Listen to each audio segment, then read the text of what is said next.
Continuamos con estas reflexiones y voy a pedirle al Señor su santa palabra para que en ese espíritu de palabra vivamos este momento. Y les voy a leer de la primera carta de San Juan en el capítulo 5 desde el versículo 6.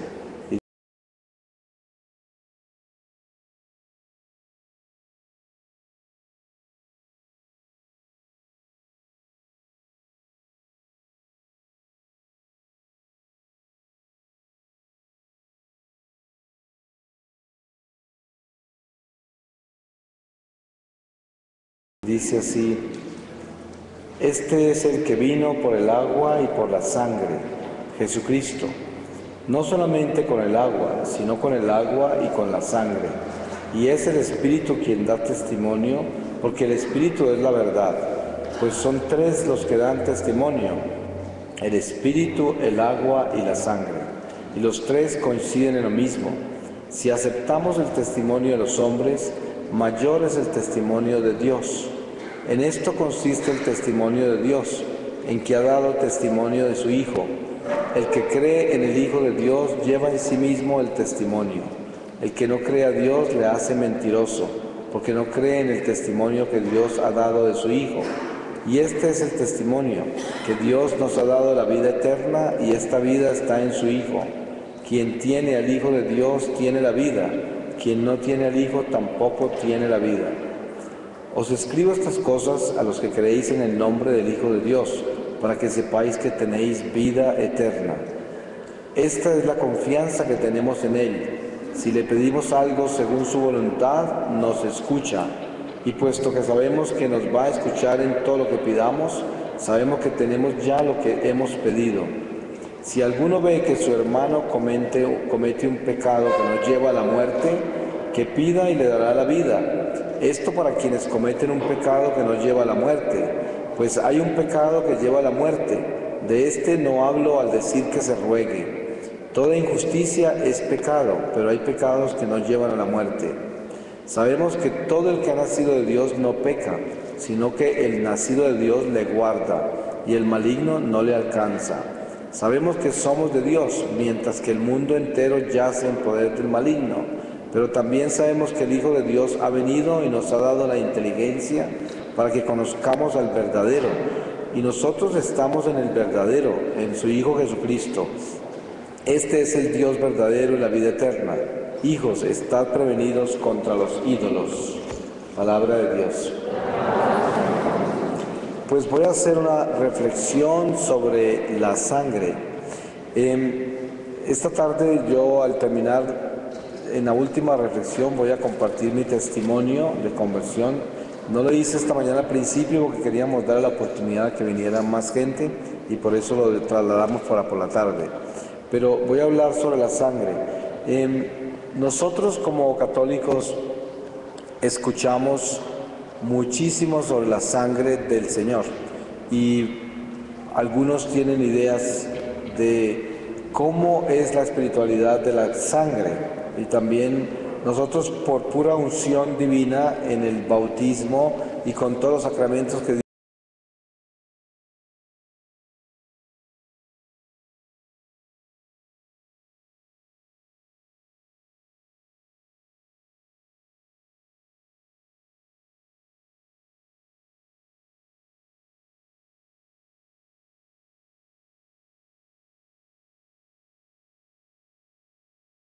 sentido. Ustedes saben que la sangre nuestra que tenemos en este cuerpo es nuestra vida. La prueba está que cuando usted ve un cuerpo que ha muerto, primero que se da cuenta es que unos se han desangrado, otros el corazón dejó de palpitar y ya no circula la sangre, y entonces esa sangre se descompone y muere la persona porque la sangre ya no circula. Así que esa sangre es la que da vida. Y todo en el Antiguo Testamento, desde el principio hasta el fin del Nuevo Testamento, lo vemos en un recorrido de sangre. Al principio, Dios le habla a Caín, y es uno de los primeros diálogos que vemos de Dios con los hombres después del destierro.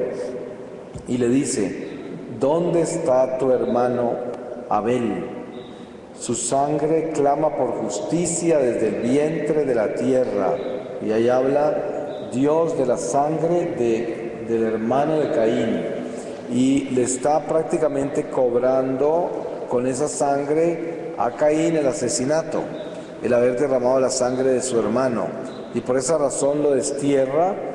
Y uno observa un acto de misericordia muy grande en ese momento, porque como Dios conoce la razón por la cual el hombre cayó en el pecado original, también se da cuenta cómo Él perdona a Caín, lo destierra, pero lo envía en una forma que Él subsiste donde va. No lo envía a que se muera por allá, sino que lo sigue protegiendo en cierta forma y le da como una oportunidad, lo envía. Dentro de los místicos de la iglesia, como por ejemplo Caterina Emmerich y otros místicos, se habla de que los descendientes de Caín están hoy dentro del paganismo oriental y en África. Y estas son cosas que pues son simplemente revelaciones privadas, pero tienen sentido en lo absurdo que es a veces entender cosas de los seres humanos que uno no podría tenerle absolutamente ninguna explicación lógica, pero hay un hecho en la herencia de la sangre, las consecuencias que vienen en la sangre, la vida que viene en la sangre que está afectada para bien y para mal. Ustedes saben que dentro de los sacrificios que Dios le pidió a Abraham hacer, y le pidió a todos los profetas, y le pidió a los sacerdotes de Aarón, y le pidió al pueblo hebreo cuando quiso protegerlos del ángel exterminador, cuando decidió eliminar el primogénito de los egipcios y también de sus animales, primogénito de los animales, y le pidió al pueblo hebreo que mataran corderos y con la sangre marcaran las puertas de sus casas, y esa sangre iba a ser un sello para que el ángel no los exterminara a ellos, y era un llamado a la obediencia y un llamado también a cubrirse, y esa sangre del cordero era como una primicia de la misma sangre de Jesús que nos iba a cubrir contra el exterminio del castigo, porque nosotros debemos entender algo muy importante, y es que, como yo hablaba en la reflexión pasada, debemos tener una conciencia muy clara de si creemos o no creemos en lo que el Señor nos ha revelado en su palabra. Entonces, si nosotros creemos en la palabra de Dios como está revelada, entendemos de que estamos desterrados, y esto es el destierro. Y uno jamás podría tener explicación para esto, porque una de las cosas más importantes que nosotros debemos aprender con relación a la fe es de que aceptamos todo en fe y no lo cuestionamos. Ustedes saben que la palabra de Lucifer, que lo derrotó completamente y lo arrojó del cielo, fue ¿por qué? Esa es la palabra de la rebelión. Porque nosotros nunca debemos tentar a Dios. En el desierto, en el Éxodo, el pueblo egipcio que iba hacia la tierra prometida se rebeló contra Dios, y en un solo día, en una oportunidad, murieron más de 20,000. Y todo fue ¿por qué? Porque estaban rebelados, ¿no? Hay preguntas que no tienen respuesta. Por ejemplo, la existencia del mal no tiene respuesta mientras estemos en esta vida temporal. No hay respuesta de las injusticias aparentes que hay en la tierra. Nosotros nos damos cuenta cómo el malo triunfa, el bueno se convierte en víctima, vemos cómo los pobres mueren de hambre, los ricos tienen tanto que comer que hasta botan la comida, y hay muchas cosas que no entendemos. La Virgen María camina con Jesús por el Calvario y le toca vivir todos los golpes espantosos que recibe su hijo, y la muerte de su hijo y todo, y ella pues sabía que así tenía que ser todo, y vivió la pasión del Señor entregada a esa realidad absurda y a un dolor tan impresionante que no tiene explicación. Sin embargo, nunca se reveló. Nunca podemos leer en las Escrituras que la Virgen María dijo: ¿por qué le hacen eso a mi hijo? No, ella oraba por ellos, no entendía nada, porque no entendía esa furia humana del mal. Sin embargo, con su cabeza agachada y con humildad y obediencia, llegó hasta la cruz y esperó el cuerpo muerto de su hijo y lo enterró, hizo todo lo que tenía que hacer. Y dentro de eso también tenía una sabiduría infusa que le decía que todo estaba bien. Y esto es lo que nosotros debemos entender de lo que corresponde a la sangre. Los testigos que hay en la tierra son el espíritu, el agua y la sangre. Eso es lo que dice la palabra, que son la representación directa de la fuerza divina de las tres personas, Padre, Hijo, Espíritu Santo, y también el encuentro con esa vida trinitaria nuestra, la vida trinitaria de que en el agua nosotros encontramos la purificación. Es por eso San Juan Bautista bautizaba en el agua, ¿sí? Y con agua. Y decía que él no era digno de atar las sandalias del que venía, que los iba a bautizar con fuego, con el Espíritu, que con la sangre. ¿Y el bautismo de sangre cuál es? El bautismo de sangre es la muerte del Señor, que derrama su sangre por nosotros. Y entonces, ¿qué tiene que ver la sangre en este momento?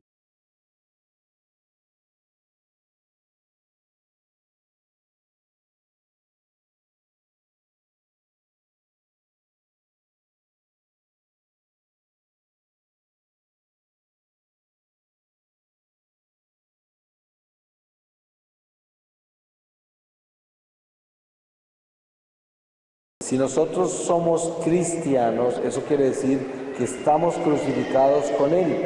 Eso es la crucifixión. ¿Y cuál es la crucifixión? La crucifixión es que yo muero a mi propia sangre, para que mi propia sangre se convierta en la sangre de nuestro Salvador. ¿Y cómo ocurre esa transfusión de sangre? Esa transfusión ocurre por intermedio del misterio de la transustanciación, de la Eucaristía. Cuando yo entiendo de que mi vida entera la tengo que entregar a Dios porque soy cristiano y estoy crucificado con Él, y crucificarme con el Señor es morir al pecado, o sea, morir a mí mismo. Ya no busco yo mis propios intereses, ya no busco yo mi propia gloria, mis propias metas en el mundo, yo busco la voluntad de Dios. Y haciendo la voluntad de Dios, considero que he alcanzado todas mis metas. Por eso, una persona que es obediente a Dios se siente realizada, se siente satisfecha. Y por esa razón tenemos que entender de que Dios nos llama a tener en nuestra conciencia un espíritu que es humilde, un espíritu que no se rebela, que no cuestiona las cosas de Dios, sino que las obedece sin entenderlas. Porque un esposo y una esposa van a llegar en un momento en que no van a entender el uno al otro sus comportamientos. ¿Y qué tienen que hacer? Lo único que pueden hacer es, sin entender nada del comportamiento del otro, lo aceptan con amor aunque no entiendan. ¿Sí? ¿Cuántas veces un padre de familia tiene un hijo que hace cosas absurdas y el padre no entiende por qué el hijo se porta así? Sin embargo, a pesar de no entender, lo ama y lo sigue amando, sin entenderlo. Y es precisamente el encuentro con la fe es yo amo al Señor, obedezco al Señor aunque no entiendo nada y aunque la mayoría de mis preguntas no tienen respuesta. Entonces, la sangre es precisamente el llamado al pago. ¿Cómo pago yo? De la única manera que yo pago mi rescate es entregándole la sangre al Señor, así como Él nos la entregó a nosotros. Yo se la entrego a Él y renuncio a tomar propiedad sobre mi propia sangre, porque al final de cuentas no es tan propia, porque esta sangre nos la dio Dios a nosotros. Y cada momento que esta sangre circula por nuestras venas es una gracia, porque si Dios no quiere, esta sangre no se mueve más, y si se para esta sangre, dejo de vivir en este cuerpo.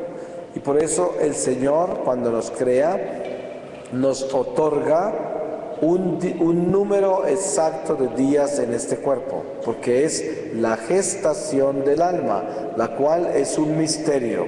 Hay almas que Dios crea que tan solo viven 2 meses en la carne. Hay niños que supuestamente las mamás creen que los perdieron. No estoy hablando de un aborto provocado, estoy hablando de una pérdida natural. Cuando una madre pierde un niño, lo que sucedió fue que se lo ganó, porque Dios crea almas para la eternidad. El estado temporal de este cuerpo material es causa del pecado original. nosotros no debíamos morir, fuimos creados eternos en cuerpo y alma. Y la parte física nuestra muere como parte de un castigo, parte de una multa por el destierro, por el pecado original. Pero miren que al final no muere, porque si nosotros entendemos bien lo que Dios nos enseña en Jesucristo, nos damos cuenta que el ejemplo de San Pablo y la semilla, cuando él dice que nosotros seremos enterrados como cuerpos corruptibles y resucitaremos como cuerpos incorruptibles. Y luego encontramos el misterio de la semilla. Usted entierra una semilla, ¿y qué le pasa a esa semilla cuando usted la entierra? Se pudre, ¿sí? Y uno diría, ¿se murió la semilla? No, esa semilla le da vida a una planta, desde ese podrirse. Ahora, entierra un cuerpo y se pudre nuestro cuerpo. Pero entonces, ¿qué pasó? ¿Se terminó todo? Sale un alma y esa alma es eterna. Y por eso, al final de la vida, cuando regrese Jesús en su parusía, que viene de la misma forma que se fue, en las nubes con sus ángeles y santos, y lo que conocemos como el mundo temporal pasará y descenderá la nueva Jerusalén del cielo, los nuevos cielos y la nueva tierra, y ya terminará la muerte, se terminará la mortalidad y se terminará la procreación, porque se completará el número de almas que entrarán al reino de Dios, que es la economía de la salvación, un plan perfecto que Dios tiene con la humanidad. Y entonces, al encontrarnos con eso, Dios nos regresará un cuerpo físico también. Y regresaremos al estado original en que fuimos creados en el paraíso. Ahora encontramos el misterio insondable de que en el cielo está María, Enoc, Elías, y parece ser que hasta Moisés, que tienen cuerpo físico y alma. O sea, la Virgen María está en cuerpo y alma. Jesús es divinidad, pero Él tiene un cuerpo físico porque Él mantiene el estado en que Él se manifestó entre nosotros. Pero Él es Dios. Pero de criaturas humanas, Enoc, Elías, María, y parece ser en la transfiguración aparece Elías y Moisés, aparecen con Jesús. Y muchos teólogos piensan que Moisés también está en cuerpo y alma. Hay un pasaje de la carta de San Judas. La carta de San Judas es prácticamente una sola página. Y en esa carta hay algo muy importante.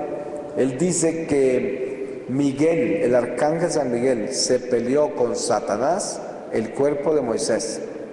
Y todo lo que le dijo San Miguel arcángel al diablo, peleando por el cuerpo de Moisés, fue que Dios te reprenda. No le dijo nada más, pero se llevó el cuerpo de Moisés. ¿Y por qué razón Satanás quería el cuerpo de Moisés? Satanás quería el cuerpo de Moisés porque sabía que los hebreos que iban por el desierto tenían cultura egipcia y tenían tendencias a la idolatría. Y Moisés había sido su gran profeta. Si él les llevaba su cuerpo, lo iban a adorar como si fuera un ídolo. Iban a cometer un pecado horrible de abominación. Entonces, antes de que eso sucediera, San Miguel se llevó el cuerpo. Entonces queda el misterio insondable de qué pasó con Moisés, si Moisés está con cuerpo y alma, porque fíjense que el tránsito de María es que María duerme en el sueño de la muerte, pero es asunta por los ángeles al cielo en cuerpo y alma. Entonces ella queda con su cuerpo, y parece ser que ese mismo caso termina siendo el de Moisés. Pero a lo que yo voy es a esto. Al final, en el juicio final, cuando Jesús regresa, todos nosotros recibiremos el cuerpo. Y uno se pregunta, ¿cómo puede uno recibir un cuerpo que ya se pudrió y quedó en la tierra? Lo que pasa es que el alma nuestra es exactamente este cuerpo. Si yo muero en este momento acá, lo cual es muy posible, yo caigo aquí muerto, y el alma está aquí paradita, porque el alma no se cayó, el alma queda aquí. Si ustedes me pudieran ver, verían la misma persona que se cayó ahí, porque tengo la misma persona creada por Dios, mi alma es exactamente igual a mí. Solo que cuando yo entro al mundo espiritual, a medida que voy creciendo hacia la luz, si quedo en el purgatorio y voy ascendiendo hacia la luz, me voy volviendo más a semejanza de Dios, o sea, recupero la belleza original en que Dios me creó. Dios me creó a su imagen. Hay personas que dicen, cuando viste a Jesús, puedes decirme si se parece a las imágenes que nosotros tenemos. Y lo que yo quiero explicar sobre eso es esto. Nosotros fuimos creados a imagen de Él, ¿sí? Entonces, todos nosotros tenemos la imagen de Él. Si usted pudiera ver a Jesús, usted en Jesús vería a todos sus parientes, vería a toda la gente que conoce, vería a toda la humanidad, porque nosotros somos su imagen. Obviamente que en la vida temporal en que estamos, en el destierro, nosotros tenemos la imagen de Dios deformada por el pecado. Y precisamente la forma de adquirir la imagen perfecta de Dios otra vez es a través del sacrificio de morir a nosotros mismos y entregarlo todo por el amor a Dios. Esa es la prueba que tenemos que pasar en esta vida. Y los que no logran hacer eso a plenitud en vida terrenal, lo tienen que hacer en el purgatorio. Y entonces el alma se comienza a embellecer. Y cuando el alma entra al reino de Dios, está perfectamente hermosa.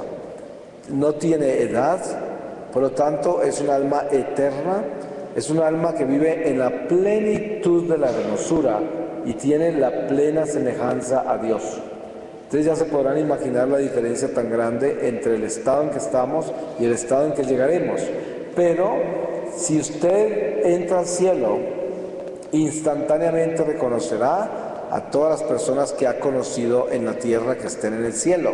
Inmediatamente lo que son las mismas, solo que son perfectas, serán perfectas. Ahora, hay algo misterioso, increíblemente misterioso, y es esto. Nosotros tenemos una memoria perfecta espiritual. Tal vez no tenemos una memoria orgánica como la quisiéramos, pero sí la tenemos espiritual. Todo ser humano que ha cruzado nuestro camino durante toda nuestra vida está registrado en nuestra memoria del espíritu. Cuando usted entre a la gloria de Dios, reconocerá todos los seres humanos con los que usted convivió la vida terrenal, inclusive los que pasaron por un segundo por su lado, porque lo leemos todo lo leemos. Ustedes saben, les voy a poner un ejemplo. Me imagino que la gran mayoría de ustedes acá han tenido contacto con un computador, ¿no es verdad? Y si no han tenido contacto, saben de eso, saben de qué es un computador. Pues mire que un computador tiene un disco duro, y en el disco duro hay toda la información que usted le ha metido al computador. Y usted simplemente tiene que actuar en cierta manera para llamar a ese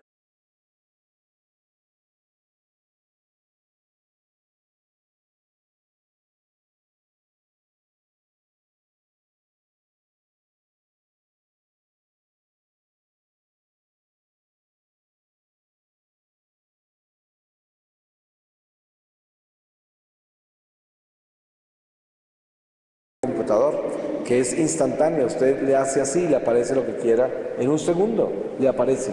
Y no es ni siquiera lo mínimo de rápido a nuestra mente. Nuestra mente es 1.000.000 de años luz más rápido que esa velocidad del computador. Sí, porque la mente nuestra fue la que inventó ese computador. Por lo tanto, el computador nunca va a llegar a tener la velocidad del que lo creó. Ahora, eso trasladen ustedes a Dios. Nosotros somos como un disco duro que Dios creó, pero la velocidad que tiene Dios no tiene límite, porque Él es todo sabiduría, todo perfecto, todo poderoso, y no hay comparación. Pero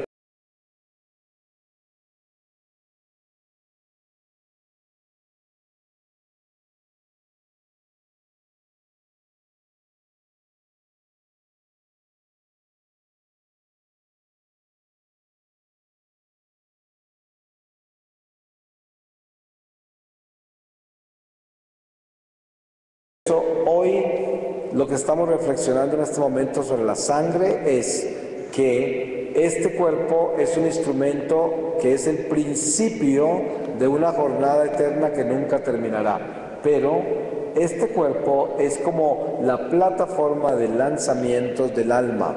Ustedes han visto cuando lanzan un cohete a la luna o al espacio, digo yo, tienen que prepararlo con cohetes propulsores, que son, la propulsión de esos cohetes es con fuego, y la preparación es minuciosa, exige mucho trabajo y exige mucha perfección para asegurarse en que ese cohete se eleve. En el momento que se eleva, que se hace ese lanzamiento, se elevan tanto los cohetes propulsores como el cohete, ¿no? Todos juntos. Pero ¿qué ocurre ahí arriba antes de que salga al espacio? Se separan los dos. Uno cae a la tierra y el otro se eleva al espacio. Ese es el cuerpo y el alma. El cuerpo en este momento está en una preparación para poder lanzar su alma al espacio de Dios. Y para poder lanzarlo al espacio de Dios tiene que llenarse de ese combustible para tener en el momento de lanzamiento el fuego necesario para elevarse a Él. ¿Cuál es el combustible? El combustible es nada menos que nuestra fidelidad a Dios, que es la que produce la energía de estar con Él, ¿no? Esa fidelidad a Dios, la dedicación, el sacrificio, la entrega, la enmienda, la muerte a sí mismo, la entrega a la sangre, todo eso se va convirtiendo en un combustible. Al final de la vida, cuando ya llegó el momento del encuentro con Dios, todo eso que acumulé de mi sacrificio, mi entrega, mi muerte a mí mismo, todo eso en ese momento busca el fuego del amor de Dios para prenderse en eso, y cuando sale esa llama del amor de Dios que toca ese cuerpo que supuestamente se está desvaneciendo ahí, en ese momento hay el fuego del amor de Dios que eleva el alma, tanto como el alma haya acumulado su amor. Porque el combustible que tengo yo dentro de mí, ¿cuál es? El amor de Dios que logré acumular. ¿Cómo se acumula el amor de Dios? El amor de Dios se acumula con mis sacrificios, con mi enmienda, con mi ayuno, con mi mortificación. De esta forma se acumula el amor de Dios. Porque ¿cómo hago yo para amar al prójimo? Para amar al prójimo tengo que perdonarlo.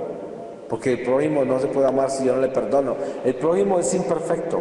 O sea, todo ser humano que está alrededor mío es imperfecto.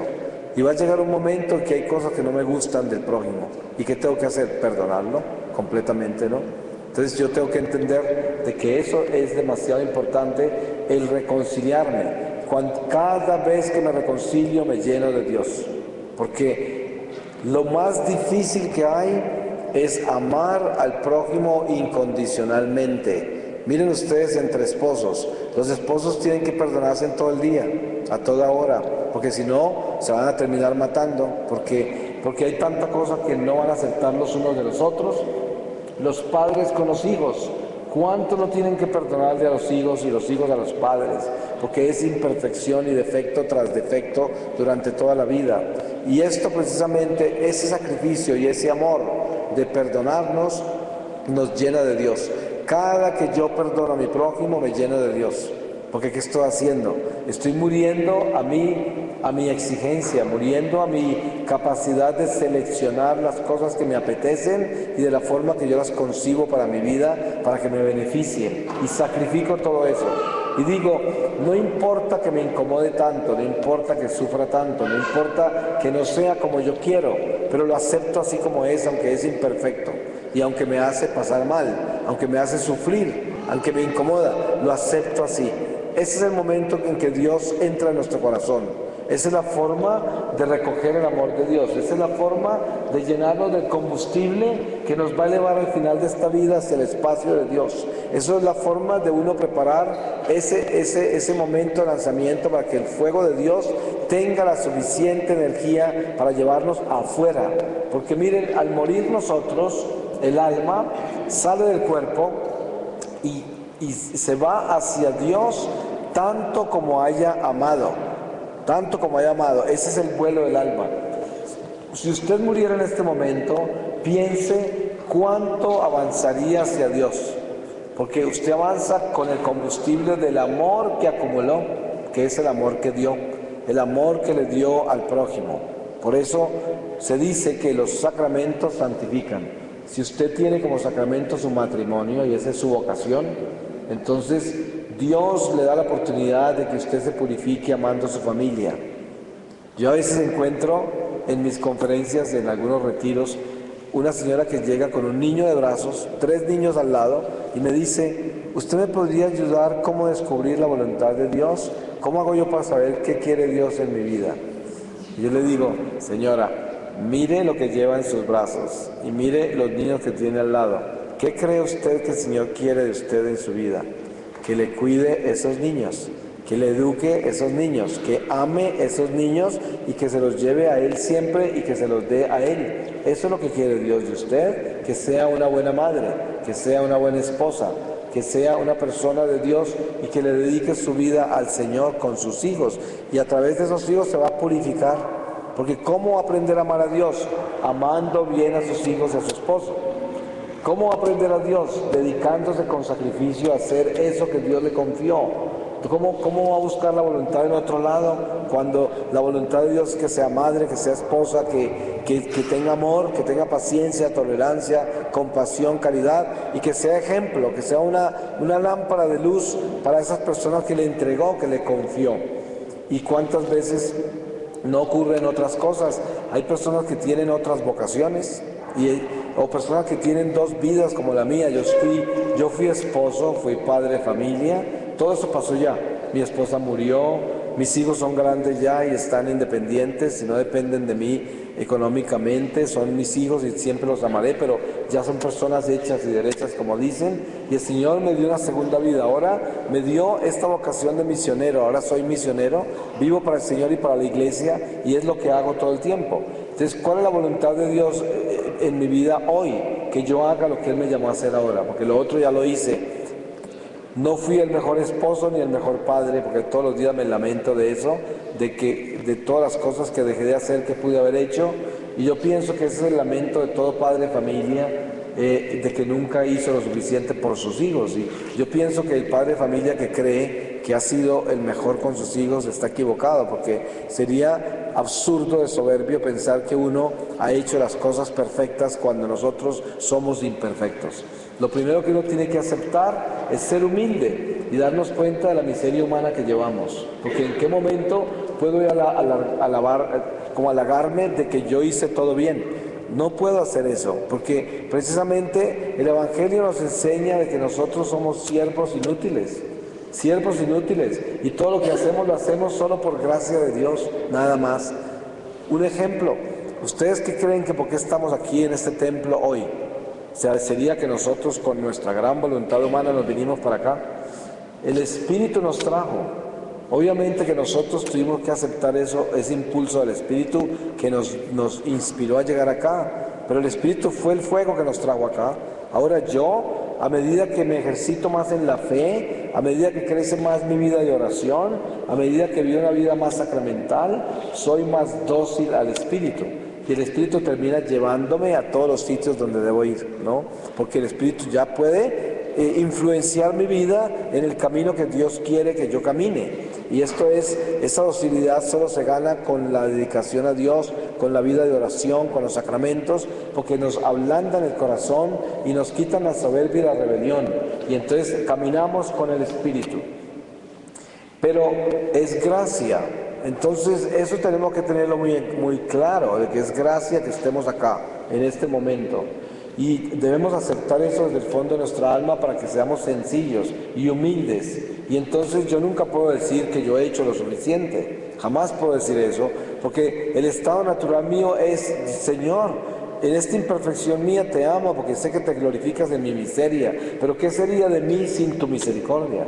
No sería nada. Nadie podría entrar al cielo si no fuera por la misericordia de Dios, porque nadie es digno de entrar a la gloria de Dios. Nadie tiene los suficientes méritos para llegar a eso. Y des en cuenta, el amor de Dios, ¿cómo se acumula? En el sacramento del matrimonio, esposa y esposo deben entender de que el amor que Dios les llama a dar es un amor incondicional del uno para el otro y para sus hijos, si tienen hijos. ¿Y por qué razón? Porque al final de esta vida nosotros vamos a contraer matrimonio con Jesús, con el Cordero. O sea, la vida terrenal es una preparación constante para la boda con el Cordero al final de la vida. Porque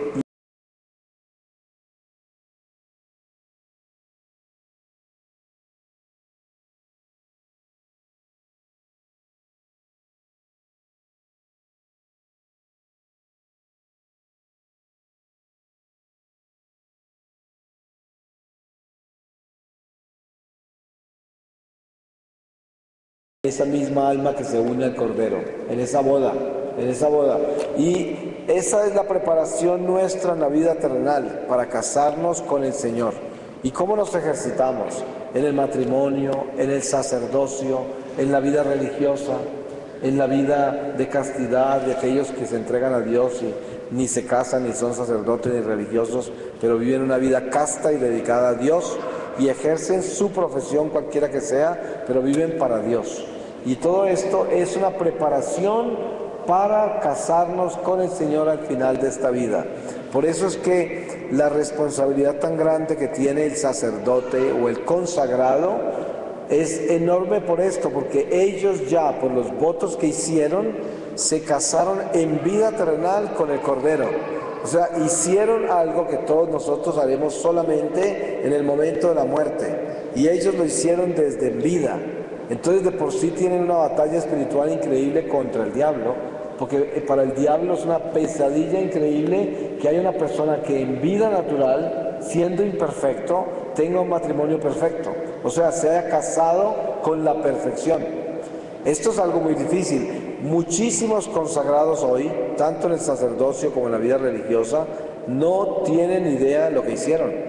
Y por esa razón tenemos tantos escándalos en la iglesia, porque hay mucho sacerdote, mucha monja, mucho consagrado que no tienen ni idea en lo que entraron, no tienen ni idea el compromiso que hicieron y no tienen ni idea el enemigo que tienen, no se lo imaginan.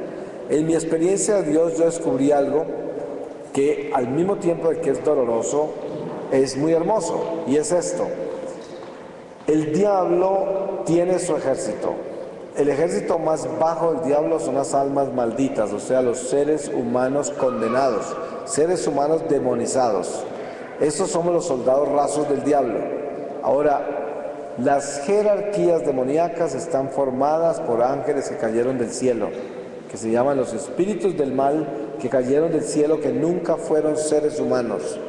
Entonces, a nosotros los laicos y a todo ser humano que no está consagrado con los votos que hace un religioso o un sacerdote, a nosotros nos tienta en principio un ser humano demonizado, un alma maldita. La tentación viene por ahí. En el momento que caemos en la tentación y cometemos pecado mortal, entra jerarquía demoníaca, o sea, entra espíritu del mal, que es ángel caído, y es el que nos ata.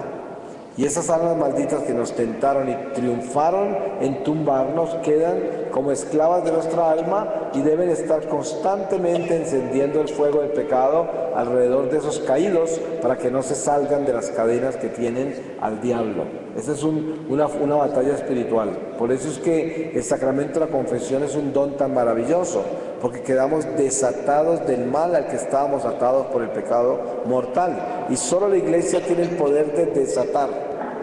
Pero, ¿qué sucede? A un sacerdote o a un religioso, desde la entrada, no lo tienta un alma maldita, lo tienta un ángel caído, lo tienta un espíritu del mal directamente. Por eso, ¿por qué razón hacen eso? Porque es que el sacerdote y el religioso tienen las armas más poderosas en la mano. Son esposos de Jesús ya. Tienen eso, ese matrimonio sellado, y con una sola palabra pueden destruir territorios inmensos de la oscuridad, si son fieles. Entonces, son tentados directamente por esas potencias de la oscuridad. Y por eso nosotros debemos todos los días orar por nuestros sacerdotes y orar por la vida religiosa. Ustedes se dan cuenta la batalla espiritual en que nos encontramos. Cada día es más feroz, más aguerrida, y no es un chiste. Todos nosotros sabemos, no podemos ser ciegos. Démonos cuenta que la tierra cada vez se parece más al infierno. ¿Por qué creen ustedes eso? Porque es que cada vez hay pecados más graves, cada vez la gente es más desobediente y cada vez se le da más poder al diablo, más poder. Y ese poder se le da al diablo con sangre. ¿Ustedes creen de qué se alimentan los demonios? De la sangre de los inocentes. ¿Cuál es la sangre que más demonios trae a actuar entre nosotros? La sangre de los abortados. Los niños abortados, cada aborto trae demonios de las tinieblas a actuar entre nosotros. Y entre más abortos hayan, más demonios actúan entre nosotros. Desen cuenta, ustedes leen las noticias y ven lo atroz que son los asesinatos que comete la gente hoy. Son cosas inimaginables, porque son cosas impresionantes de cómo es que seres humanos puedan ser tan desalmados que puedan destruir otra criatura y no sentir nada. Asesinan y se van a comer como si hubieran cambiado de ropa. ¿Y qué es lo que actúa en ese caso? Actúa el espíritu del mal furioso que está totalmente engordado con la sangre inocente. Y entre más sangre inocente se derrame, más furia del diablo y más poder sobre nosotros. Y esto es la sangre que se derrama con el homosexualismo. Ustedes no se pueden imaginar lo que es el bestialismo, el homosexualismo, el lesbianismo. Todos estos son pecados abominables que no traen sino actividad demoníaca a la tierra. Y hoy la ciencia humana está tan pervertida que trata de justificarnos a nosotros de que el homosexualismo es natural, cuando no es natural. Es posible que yo nazca con una deficiencia hormonal y tenga atracción al mismo sexo. Sí, claro que eso es posible. Eso es una situación genética. Pero eso no quiere decir que yo tengo que tener sexo con el mismo sexo. Porque eso no quiere decir, ustedes nunca escucharán que ningún ser humano le salió un tumor porque no tenía actividad sexual. No existe eso. Entonces todos los sacerdotes célibes estarían deformes ya. Nosotros somos procreados por la sexualidad, pero no dependemos de ella. Por lo tanto, una persona que nació con tendencias a atracción al mismo sexo no tiene por qué consumar un acto sexual. Entonces, ¿quién es un homosexual? Un homosexual no es el que está atraído al mismo sexo, sino el que consume un acto con el mismo sexo. Por el hecho de yo haber nacido así, no me hago homosexual, así no lo ejecuto, ¿no? Y bueno, voy a pedirle al Señor su palabra porque con eso sellamos esta reflexión. Pienso que es muy importante entender que la sangre nuestra la tenemos que entregar a Dios para poder tener pobreza espiritual. Si yo no someto mi sangre al Señor, nunca seré pobre espiritualmente. Y si yo no soy pobre espiritualmente, nunca podré entrar al reino de Dios. Cuando usted esté furioso y quiera defender su territorio humano, dígale: Señor, ¿cómo es posible que yo use esta sangre que no es mía? Te la entrego. Apaga estas pasiones mías en esta carne y en esta sangre. Y les leo de la carta de San Pablo a los Colosenses, capítulo 4, versículo 1.